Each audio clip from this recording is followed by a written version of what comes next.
Alright, hey guys, today, if you can see by the title, we're going to be doing how to kill the QBD. This is going to be a melee guide, so if you want a ranged guide, you can look elsewhere, because I really can't give you a guide. So let's just start off with what I believe would be the requirements for doing this.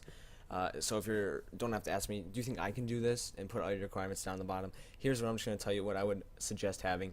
If you're going to be doing the ranged method, I would just suggest 80 plus range and probably 80 defense. 80 defense maybe not. You might be able to do without that with 80 range, but range is a lot longer to do it with, especially with 80 ranged. Although you do use a lot less food in the process. But I would recommend at least 80, and the same thing with attack, or if you're going to use melee, I would suggest 80, at least 80 attack, at least 80 strength, at least 80 defense, and yeah.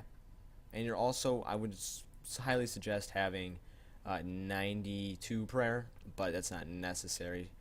You can use other prayers, but it's really helpful to use Soul Split and Turmoil, but if you can use just Soul Split, that's fine, and if you can't use Soul Split, you can still try this method. So what are you going to use for equipment? In my equipment, I'm using an archer helm, which obviously is probably not the first choice. It's just the highest level helm I have in my bank. I'd be using something way better if I had something way better, but I don't. So basically just the best helm you can use, best melee helm. In this case, I'm using an archer's helm because it has the best bonuses that I have with me.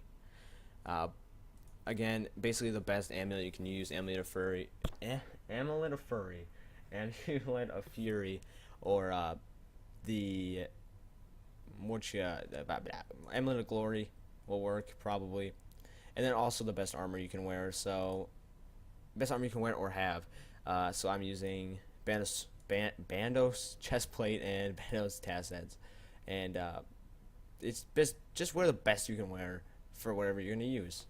And for weapon, I would recommend here's where things get a little trickier. You need to be able to use either super anti-fire to use a two-handed weapon, or you can use a one-handed weapon and a shield of shield, dragon breast shield, or whatever it's called, whatever, anti-fire shield, and use that, and then a one-handed weapon like a whip, or whip fine or something along those lines. And or if you have at least whatever it is, 90 or 80 some prayer 90 or 80 some. I'm just gonna check and see what it is, because okay, let's see. 85 herb lore. If you have 85 herb lore, you can use this, so you can use a two-handed weapon. And then for food, I would use the best food you can afford to use at the point. So rocktail I can afford. If you can only afford shark or monkfish, you can use it. Also, either bring a combat familiar, or you can bring a carrying familiar. I'm using a war tortoise. You could also use the yak or an iron titan, or a terror bird if you really were that low. But I'd recommend at least having probably a war tortoise.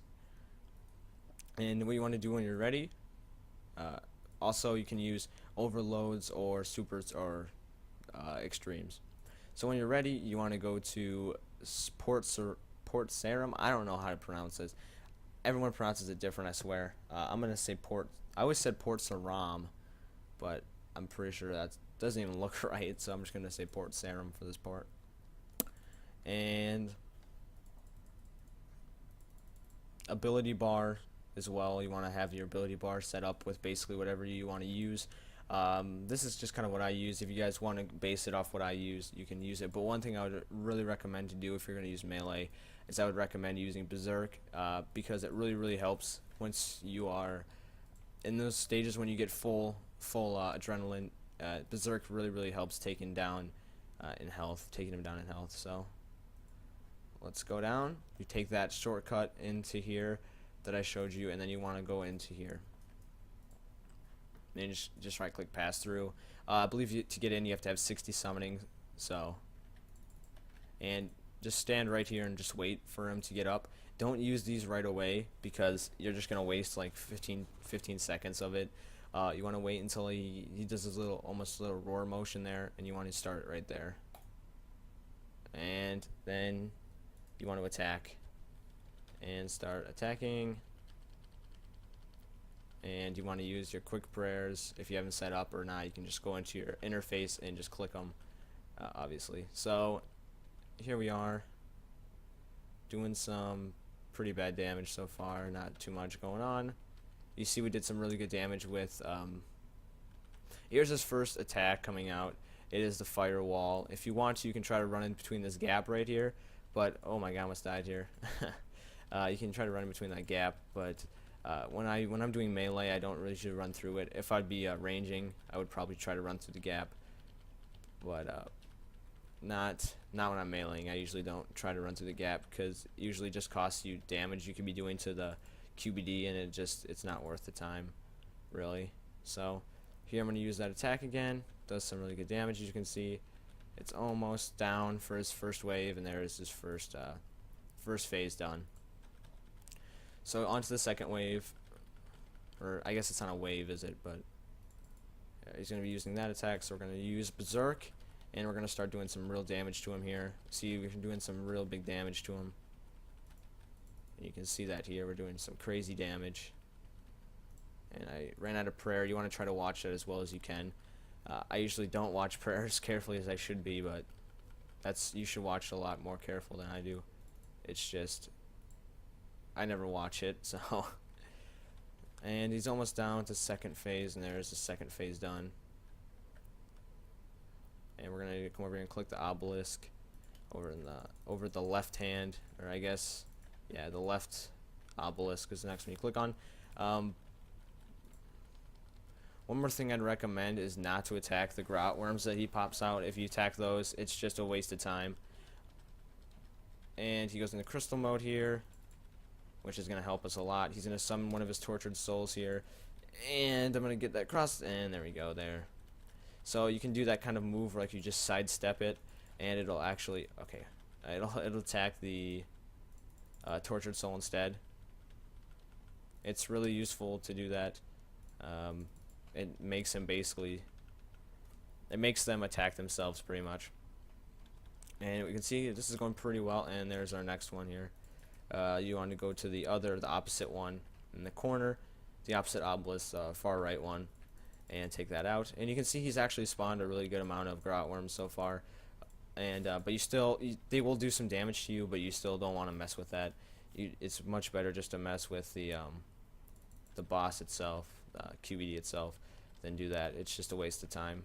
Again, he'll start doing 4 at a time here. You want to heal up. You don't want to let that. You want to.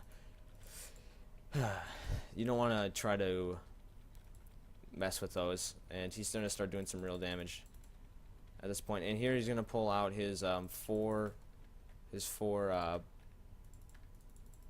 tortured souls, and you just want to try to run into one of them to take one of them out with their own attacks. He's going to bring in the fire wave, which is going to be doing some damage to us. And when this guy comes over in the corner, if one of them goes to the corner and starts talking, you want to kill him as quickly as possible, because if you don't, he's going to be doing a time stop ability, which will do pretty much insane damage to you. And if that time stop ability hits you, it's pretty much game over. It's really hard to knock it. It's really hard to survive. And when he talks about those super hot flames, you want to try to run away as well, because if you don't, you'll get hit for like constant 2000s. But if you run away, you'll actually get hit for like 450s, so it's not that big of a deal. And we're almost done. And we're so close. I think, are we done? Yeah. And then once you kill his last phase, or her last phase, I guess, you want to go over there and hit the middle obelisk, and then don't mess with the grot worms. Don't try to kill them like what I used to do, or when I just started. When I just started doing this, I would always kill the grot worms because I thought you had to kill them, or I thought they would stay alive. But if you just go click the middle obelisk, they die at the end anyway. So once you're done, you want to go down that middle room type thing, middle ladder, and you'll come down into this bottom room, and it'll say Dragon King Coffer. I don't know how to pronounce that, but you want to click open. It'll say the strange device. You can actually, if you don't have enough room, or you don't think you're gonna have enough room, and you want to put it in your inventory, what you can do right here is you can deposit, and you can deposit your your inventory into your bank. But you can just hit open, and you can see what you got. And you can either take it and put it into your inventory, you can abandon it, which will make you lose it, or you can bank all of it. So we'll bank all of it here. And that's it. That's how you kill the QBD. And so if you guys enjoyed, I would tell you guys to subscribe or like the video. And if you guys want any more tutorials on any other thing in RuneScape, such as bandos or something like that, you can leave that in a comment or PM me.